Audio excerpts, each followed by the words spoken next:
Eu enviei uma mensagem para a pessoa errada. Até hoje ainda não sei exatamente como aconteceu. Talvez tenha sido o cansaço depois de uma semana infernal. Talvez eu estivesse distraído demais olhando para a tela do computador enquanto respondia dezenas de mensagens ao mesmo tempo. Tudo o que sei é que às 22h17 de uma quinta-feira, minha vida mudou por causa de um único toque. A mensagem dizia: "Você fica linda quando tenta fingir que está no controle de tudo." Era uma brincadeira. Uma mensagem destinada a uma mulher com quem eu estava saindo havia algumas semanas. Mas eu não enviei para ela. Enviei para Helena Montenegro, a presidente da empresa onde eu trabalhava, a mulher mais respeitada e mais temida do setor financeiro de São Paulo. Quando percebi o erro, senti meu estômago afundar. Fiquei olhando para a tela. Mensagem entregue, sem possibilidade de apagar, sem volta, sem salvação. Meu primeiro pensamento foi simples: estou demitido. Passei os próximos minutos andando de um lado para o outro no apartamento, tentando imaginar qual seria a forma mais digna de perder meu emprego. Então meu celular vibrou. Uma resposta. Meu coração quase parou. Abri a conversa. A mensagem dela tinha apenas 5 palavras. Interessante? Continuei falando. Fiquei imóvel. Não sabia se aquilo era uma armadilha. Não sabia se ela estava furiosa. Não sabia absolutamente nada. Exceto que aquela resposta era a última coisa que eu esperava. Passei quase 3 minutos encarando a tela. Depois escrevi: "Eu preferiria dizer pessoalmente." Assim que enviei, me arrependi. Imediatamente. Mas era tarde. A resposta chegou segundos depois. "Então amanhã, depois do expediente." Na manhã seguinte, o escritório parecia exatamente igual. Mas para mim tudo havia mudado. Cada corredor parecia mais estreito. Cada reunião parecia mais longa. Cada vez que Helena passava por mim, eu sentia meu coração acelerar. Ela não demonstrava nada. Nenhum olhar diferente. Nenhum sorriso. Nenhum sinal. Como se a conversa da noite anterior nunca tivesse existido. Às 18h05 recebi uma mensagem. Sala de reuniões do último andar. Cheguei 5 minutos antes. Ela chegou exatamente no horário. Como sempre, Helena entrou carregando uma pasta de couro. Elegante. Impecável. Perigosa. Ela fechou a porta. Sentou-se diante de mim e ficou me observando. Durante vários segundos, sem dizer uma palavra. Finalmente falou. "Então?" Engoli em seco. "Então o quê?" Um leve sorriso apareceu. "Você queria falar pessoalmente." "Agora estamos pessoalmente." O silêncio tomou conta da sala. Respirei fundo. A mensagem foi enviada por engano. "Eu sei." "Mas..." Ela arqueou uma sobrancelha. "Mas..." O que eu disse era verdade. Pela primeira vez ela desviou o olhar. Apenas por um segundo. Mas eu percebi. E aquilo mudou tudo. Nas semanas seguintes nada aconteceu. Pelo menos não oficialmente. Não houve encontros. Não houve declarações. Não houve romance. Houve apenas pequenos momentos. Momentos que ninguém mais notava.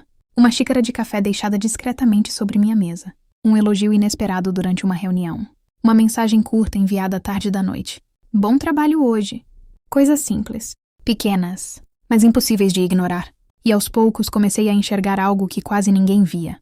Por trás da executiva brilhante existia uma mulher cansada. Uma mulher que passara anos construindo muralhas ao redor de si. Uma mulher acostumada a vencer. Mas não necessariamente acostumada a ser compreendida. Numa noite chuvosa, ficamos presos no escritório. Depois que um problema importante surgiu em um contrato. Milionário. Era quase meia-noite quando finalmente terminamos. O prédio estava vazio. A cidade brilhava através das janelas. Helena observava as luzes lá fora. Parecia distante. Pela primeira vez, vulnerável. "Você já sentiu medo de ser feliz?" Ela perguntou. A pergunta me pegou de surpresa. "Acho que sim." Ela permaneceu olhando para a cidade. Eu também. Foi a primeira conversa verdadeiramente honesta que tivemos. Sem cargos, sem hierarquia, sem máscaras. Apenas 2 pessoas. E naquela noite percebi que estava apaixonado. Não pela CEO, não pela mulher poderosa, mas pela pessoa por trás de tudo aquilo. Alguns dias depois, o passado voltou. O ex-noivo dela reapareceu. Um empresário influente, carismático, Rico. Perfeito aos olhos de quem olhava de fora, mas responsável pelas cicatrizes que ela carregava por dentro. Ele queria uma segunda chance. E de repente, toda a proximidade que havíamos construído começou a desaparecer. Helena ficou distante, fria novamente, profissional novamente. Como se estivesse tentando apagar tudo.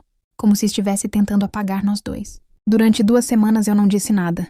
Esperei. Respeitei seu espaço. Mas havia momentos em que o silêncio machucava mais do que qualquer rejeição. Até que numa sexta-feira à noite, resolvi parar de fugir.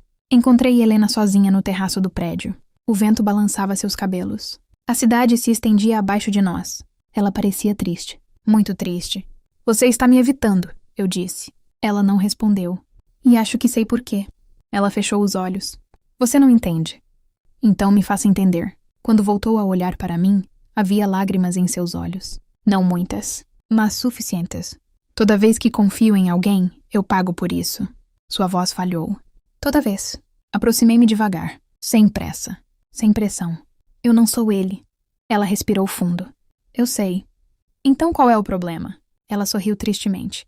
O problema é que eu me importo com você. E isso me assusta.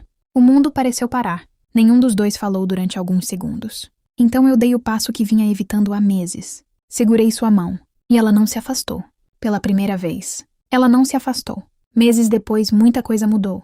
Mas a melhor parte foi perceber que as grandes histórias raramente começam de forma perfeita. Às vezes começam com erros, com acidentes, com mensagens enviadas para a pessoa errada. Porque no fim das contas, a pessoa errada pode acabar sendo exatamente a pessoa certa. E olhando para Helena naquela noite, iluminada pelas luzes da cidade, eu soube de uma coisa com absoluta certeza. Aquele erro tinha sido a melhor decisão involuntária da minha vida.